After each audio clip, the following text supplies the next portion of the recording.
The Dirty Dan Schultz Ryan Cratch matchup is lined as a pick'em. There's no favorite on that one. I'm going to take my guy Ryan because I take him in every possible draft. Hey, welcome back to Fade the Mahoney. We're going to do a home run derby recap episode, and we are joined by the runner-up, pointing down right here, Jonah Heath. Jonah, thanks for joining, buddy. Thanks for having me. I appreciate it. Let's talk jerseys real quick. All the jerseys I have on the wall back here are people who were in the competition. I do not yet have one from Jonah. This is actually Jimmy Norp, but I will now be ordering the Jonah jersey per my promise that if you come on the show, I'll get your jersey. So everybody else, hey, I can't do all the ordering. You guys buy some jerseys too. We're joined by Trevor as well. Trevor is the MLW expert, even though I crush his soul every week when it comes to betting. It's true. You got me in the derby too, right? We got to get into that. Yeah. Let's just do a couple of real quick housekeeping things. We ran our contest, our bracket challenge. One gentleman by the name of Maddox Fensel, only guy who had Ryan to win it. So that was good enough to win the jersey. So Ryan, when you hear this, please send me a message with your information. Maddox. His name is Maddox. Maddox. What did I say? You said Ryan. All right, I'll cut that out. I'm expert at at editing. Maddox, send me a message with what you want, size, address, all that, and we'll get it taken care of. And because it's a Moxie jersey, you can actually get any player you want. It's true. I'm guessing it'll probably be this, but who knows?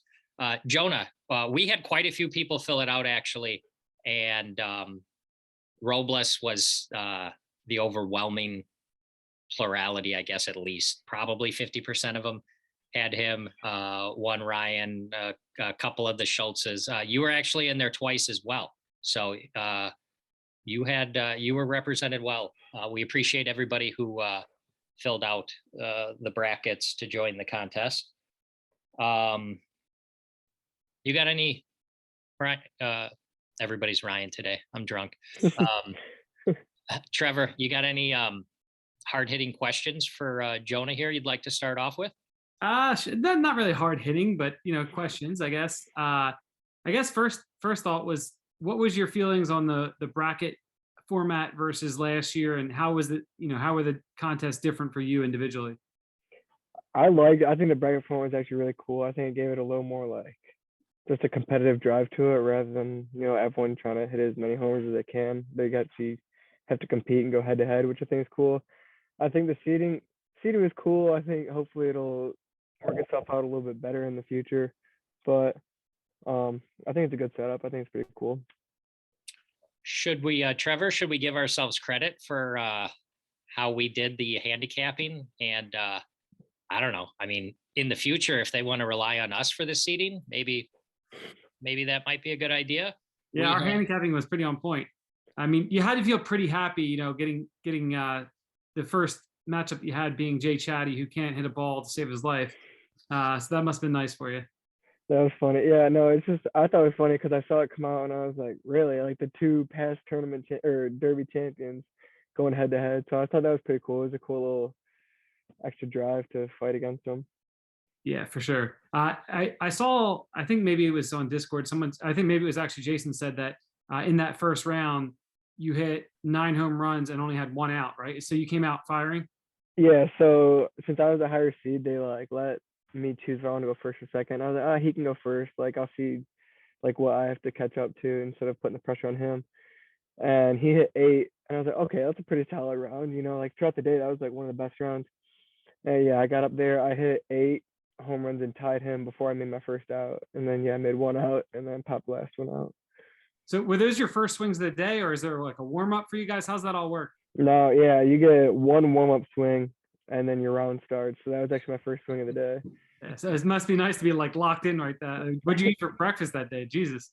I actually was camping that day, and I came home from camping that day, came straight to the field. Nice. I don't even know what I ate actually. Love it. You went second in all 4 of your rounds. Is that correct? I chose to go second whenever I got the chance. Yeah. second round, Kyle must have chosen to go first then, right? He said he wanted to put the pressure on me. Yeah. Well, he didn't. So, yeah, because you won the 3 that you won were all walk-offs, right? You never had a chance to put up a big number. Yeah. Right? Whereas last year you hit what, like 600 home runs in a different format, right? So 22 in the first round. Yeah. yeah. So you're on the record of liking the bracket format better. You think that should be the way it should be going forward? Yeah, I think it's a better way to do it. Yeah. For just to recap real quickly, our preview episode, we put gambling lines on each of the matchups. We had your matchup with our buddy Chadwick as a pick'em because you guys were 4 and 5 seeds and the last 2 winners. We thought that was pretty fair. And then in the Dirty Dan Schultz, Ryan Cratch bracket, it was a 3 versus 6. And I personally didn't really understand the seeding, and we made that one a pick'em as well, even though I don't know, my opinion was the wrong person was seated higher. But other than that, we had the correct favorite winning, including a 6-3 with Davis over Coughlin and 7-2 Allen over Russell. So good job by us. The only one we got wrong was the one everybody got wrong. Everybody would have had the same odds. So I mean, to be fair, also we had that at less of a favorite than Kyle's first round matchup, right? That we had the Brobless at -400, I think, right? that's correct. Yep. So I think that's still pretty sharp. Yeah, no, we did good. So next year, Tommy, when you're working on the bracket, feel free to reach out to us. We might have a little better dialed in than you do. I never question anything Tom does. That's a good answer. What else you got, Trevor? I guess like walk us through the championship round, what you were thinking going into that. Obviously Ryan was on fire. He hit a lot of home runs. And you had to get to, what was it, 16, I think it was? 14. 14. Yeah, so I was standing off to the sides a little bit watching him go, and I saw him hit the spinny or the dizzy thing, and that kind of got me fired up. I was like, hopefully that stops him because he was on a roll. Did not stop him. He kind of kept firing, so I was like, all right, I can do it. And then got up there, just lined a couple instead of hit him in the air, which is kind of tough. And then, yeah, I was starting to get towards the end. I got to that gold ball, and I crushed that one off the yellow piping. I saw it go up and come back into play, and I was like, it is what it is. I thought it went over the first Me time too. I saw it. From the plate, it looked like it. When you see it go up, I assume it's going back, and didn't. That's tough. I would have loved to have an opportunity to hit that last homer to tie it or potentially go ahead. That would have been fun to see. But overall, I thought it was really highly entertaining format. I enjoyed it. I made a mistake. Obviously, I think I just selected between Chatty and Jonah with the last selection, right? Was that the last one? Yep. Yeah, and I picked wrong. Picked wrong. It's my fault. I picked wrong constantly. What am I gonna do? It's just what I do in MLW. Yeah, I did pretty well. I had 6 of the final 8, but then it evened out. But then I swept the semifinals. So I had you, Jonah, and I also had Ryan. So it was easy. No sweat for me watching. I think I may have said, I don't know if I said it on here or not, I didn't really understand why the Home Run Derby has its own show. And then I watched it. That was kudos to Kyle, who's ever in charge of all the buckets and the hands and stuff. That was great content. That was so entertaining. And I know it's got lots of views, so people must like it. So I enjoyed it. Kyle did amazing with it this year. I mean, he always does great, but definitely adding that in this year was great. Hitting some of the stars would be cool, but it's still drama when everybody stops and stares because they think it's gonna be there. Hi, Jody. Yeah. Is that Jody? She heard the door open.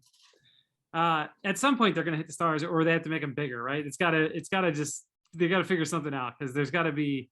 It's so cool how close it gets to hitting, but at some point, it's got to hit. I'm in actual disbelief that after 2 years. Hi. I've been at it 2 years now, and to never see someone hit one of them is actually crazy. Just with there's got to be over 100, well over 100 homers hit, and not for one to hit. Even like the big ×3 in center or something. It's kind of crazy to me. On Pipe It Up this morning, they had mentioned they were thinking of turning the scoreboard into something next year, so something bigger can be hit. I think that the idea they're throwing out is reducing your outs by one, which seems pretty interesting. Jonah, can you clarify? Because I was a little confused. Maybe I wasn't listening. If you hit the big star that says ×5, do you get 5 added, or does it multiply your total by 5? You get 5 added, so Okay. that counts as 5 home runs. Okay, all right, that makes more sense. Hey, a marketing idea for them. They should obviously make these different things should be some sort of advertisement, so they could have like the Fade Mahoney scoreboard. Yep. Where you get I don't know, something minus or whatever. Well, I'm on the record for saying I was wrong. That thing was entertaining. I'm already looking forward to next year. I've been told the way it used to be is anybody who wanted to hit would go up there and hit. Is that right? Mm-hmm. Right. Yeah. I think it just became too long of a day, probably, or just too long with everyone going up there. Yeah. My assumption. This is. I do have a hard hitting question here. Here you go. Uh-oh. For next year, what seed do you think you should be in the tournament next year? I think there's 2 number ones. I'd say give me one of the ones. All right, I like it. That's a perfect answer. Yeah. Bring him to me. Perfect. Give it to him. I agree. I mean, 2 years, you won it 1 year and run up the next year. You got to be a 1 seed the next season. I certainly won't sleep on you next season. I'm sure you'll go out the first round. There you go. Next year. Well, it was the coolest. It was the coolest first round matchup, right? It just was. So, mm-hmm. What are you gonna do? We didn't talk about the highlight of the home run derby for us at Fade the Mahoney when Drew told Barron to stop pitching to him. Yeah. Drew, I think is Drew going to trade him? Do you think? Because he doesn't let him pitch. I don't understand why he didn't hit in the thing. He did. Because he doesn't hit in the regular season. He's not going to get one of the top 16 seeds. He should have had. Poor Barron. We love Barron at Fade the Mahoney here. Yeah, we do. Barron's a good dude. We need the hashtag free Barron. Let Barron hit movement. Drew, if you're not going to hit him, you might as well trade him. You could probably get a draft pick for him. He's pretty good, I guess. Great. I got 4 shout outs from the coverage of the home run derby. 1, Alec Warda for his man on the street type thing when he went around and was interviewing people. 2, King Curdy for his fantastic pitching, specifically to Cheatham. 3, Blade Walker for being the man with the huge flag, the U.S. flag walking around. And lastly, the only 2 guys using the blue bat, which I don't understand, Cheatham and Chadwick. Those are my 4 shout outs. And coincidentally enough, those are the 4 people who are helping us preview the Slate 4 series, each of the 4 series that are coming up. Those are the people that we're having come on. Jonah, do you know what the deal is with the blue bat? I don't. I've seen it a couple times. It's made its way around. I don't know where you get them, how you get them, what they do. They're the same brand. I know they work. I don't know. I think we need to cut it open and inspect it. Cheatham was hitting some bombs. There might be something in there. Yeah, well, that just goes to show nothing can help out our friend Chadwick, right? I mean, he hit 8 homers. It had to be juice. He hit 8 homers in the first round. Come on. He had a bad luck matchup. He would have won a bunch of other matchups. Right. Yeah. Right. Trevor, I'm not sure you're aware, but Jonah here is 21 years of age, and from what I've heard, likes to do a little gambling every now and again. Love it. So, perfect for our show. Jonah, could you please share with us either a good or a bad story of maybe some sports betting on the app or wherever you do your betting? Yeah. One of my best ones was I had I think it was a 6-game parlay, and I had already hit like 4 of the games, and then one was going on that was a lock. So I was like on I was kind of watching the last 2, and one of them was, I think it was Cardinals Pirates, and the Pirates were up like 5-1, and I had or 6-1, I think, and I had the Cardinals. And we just got back from softball, and we had the whole team going to B-dubs. So we were kind of sitting there waiting for our table, and I was watching like on the MLB at bat, like it was like the in-game like summary or whatever. So it was like at bat by at bat, and I saw the bases got loaded. It was like the 7th or something. Bases loaded for the Cardinals, and I was like cheering them on. I was like, come on. And they scored a run, so it was like 6-4. And then I just saw in play runs pop up, and I was like, oh, come on, like help me out. Grand slam, tied up the game, took the lead, won the parlay. It was amazing. I was fired up for a while. That's great. That's awesome. That's how they get you. They let you win that 16 parlay early on in your career. They know you'll keep coming back. I've been cold since. Of course. This is now, we can say for a fact that I'm pretty sure 100% of MLW players who are of the legal age to gamble, love the parlays. Mm-hmm. That's what we've probably. discovered. I'd say that's a safe bet. Yep. I think our buddy Chris recently posted a winner on. No, I don't think that. I think he had some guy to get at least 3 hits or something. I think is what he posted on Instagram. Paid huge. So that's congratulations, great. Chris. Run hot, buddy. Do you know what the deal is with those yellow jerseys for the Predators? I mean, they're great. They're an alternate from previous season. They're from last year. They're interesting. Oh. I think they're a cool design. Just the color's a little much on the eye. I like them. They got a really cool design, really cool logo on them. Oh, I think they're pretty cool. They're not purchasable, are they? Mm-mm. Leaving money on the table. What else you got, Trevor? You got anything else? I got one non-derby question here for Jonah, because we've given the business to Chadwick and to Bonham and to all these other guys that have struggled a little bit this year, and Jonah struggled a bit this year. So what are you going to do to get better, bud? I don't know. I've been just kind of working. Been in the backyard. Been at the park. We went to the NWLA tournament, and I got to go help out there. So got some extra swings there. Got to see some more pitches. So hopefully that'll kind of help me get the bat on the ball a little more, and trying to throw some bullpens to keep my pitching going. But I don't know. Just trying to work. We're about a week and a half away from our Slate 4 preview, I think, Trevor. Yeah. And Jonah, if you're not aware, Trevor and I, along with Chris Cheatham and Jason Chadwick, did a Slate Long fantasy draft for the ladder ranking, thanks to MLW Stats on Instagram. So 16 people got drafted. So I hope you tune in and watch that. Just a little spoiler alert. You're one of my favorite 4 players in the league for the next month or so. Cool. All right. That's for Slate 4, you said? Yeah. Interesting. All right. Yeah. Should I trade you or am I good? I don't know. Don't give away for any information here. Come on now. I'll see what I can do for you. You got anything left on your sheet there, Trevor? I think that covers everything I got. Yeah, I had a bunch of crap I was going to give Ryan if he was able to join us.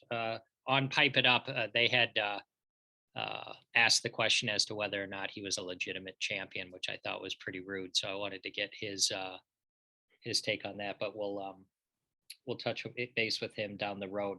How are you going to give him crap when you picked him and you said you got to always pick him? You picked him to win.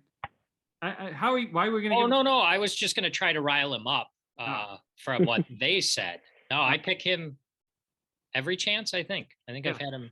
Yes, you do. Every chance. Now you guys know half of my team for the Slate 4 draft already. You're his favorite. You're his biggest fan. Yeah. And I was his biggest detractor in the preseason, and we see how that's worked out for us. Just like everything else so far this year for me. I mean, I've got to be up $300 or $400 on you just because of him. Probably have to send him a commission. All right. Something. That sounds like a Derby recap there. We're going to come back later this week with an All-Star game preview, and we're also going to update the numbers for postseason awards, MVP, Rookie of the Year, Cy Young, all that sort of stuff. I'll be taking some victory laps there. Oh, you will? Oh, Oh yeah. Yeah, I guess so. Again, one of our famous clips is you having a lot of stock in Dallas Allen before the season started. So that worked out. So you guys got 6 games left, Jonah. What do you guys got to do to make the playoffs? 5-1 will probably work, right? That would help us so much. That's a plan right there. We gotta. What are we? Standings came out yesterday. Are we 1 up on the Gators? So whatever we can do to beat them out, and then we'll go from there. Yep. Make the playoffs is the first goal, and then go from there. Yep. All right. Derby recap. We got lots of stuff coming down the line. Jonah, I appreciate you stopping by. As I've said many times, if you come on, I'll get your jersey. So I'll be ordering yours shortly. And Maddox is the correct name. Again, congratulations. You had Ryan Cratch to win it all. You won the bracket challenge. You got a Moxie jersey coming your way. Just reach out to me on Instagram. Everybody, if you want to hear a little something different, hear Trevor do something different. He's got a different podcast with his wife who just made a cameo called Raising the Nuts. You can find that anywhere you find podcasts. Otherwise, down below, please like and subscribe. Jonah, thanks for coming on, man. This was awesome. Thanks for having me, guys. Yeah, that was a blast. I'm glad you could make it work. Good gambling, everybody.